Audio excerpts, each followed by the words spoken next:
నాయకులు ప్రజాప్రతినిధులు కూడా వస్తాం జరిగింది అధ్యక్ష.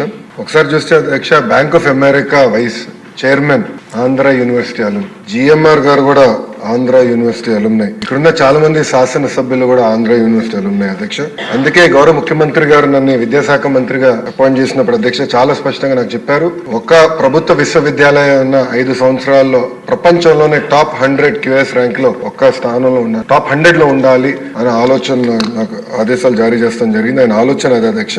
దాంట్లో భాగంగా అధ్యక్ష నేను ఈరోజు గర్వంగా చెప్తున్నా, mathematics professor from IIT Kharagpur Rajasekhar గారిని ఏకంగా మన వైస్ ఛాన్సలర్ గా మనం నియమించుకున్న అధ్యక్ష. ఎందుకు చేశానంటే సంస్కరణలు తీసుకురావాలి, కరికులం ని బలోపేతం చేయాలనే లక్ష్యంతో మనం చేసాం. గౌరవ సభ్యులు చెప్పారు అధ్యక్ష, గతంలో జరిగిన అవకతవకల పైన మా దగ్గర ఉన్న కంప్లైంట్ అధ్యక్ష. మొదటిది misuse of RUSA grants of 20 crores అని, ఇంకో పక్కన ఇస్రో నుంచి వచ్చిన 25 లక్షల గ్రాంట్ కూడా ఇర్రెగ్యులారిటీస్ ఉన్నాయని, అవినీతి, abuse of power, misuse of students for political purposes అధ్యక్ష. ఇది గతంలో చూసాం. మాజీ ముఖ్యమంత్రి గారు ఎప్పుడన్నా విశాఖపట్నంకి వెళ్తే క్లాస్ లో ఉన్న పిల్లలు క్లాస్ ఆపేసి రోడ్ పైకి తీసుకొచ్చి ఏదో స్వాగతం పలకాలి, పూలేయాలని చెప్పే పరిస్థితి కూడా చూసాం అధ్యక్ష. అదే illegal appointment of register of Andhra university జరిగింది. Examination centres were chosen by collecting bribes from colleges for distance education. ఇంకో పక్కన illegal appointments. VC violated the constitution and campaign for the party in direct elections in favour of ruling party, continuing the retired professors as principals against the rules of the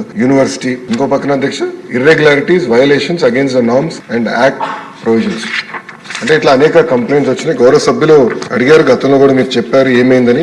అధ్యక్ష, incharge vice chancellor గారు ఒక committee నియమించారు. ఆ committee ద్వారా report ఇవ్వాలని వాళ్ళు అడుగుతాం జరిగింది అధ్యక్ష. అందుకే గౌరవ సభ్యులు అడిగారు ఈ రోజు ఎట్టి పరిస్థితుల్లో మీరు విజిలెన్స్ ఎంక్వైరీ చేయాలని.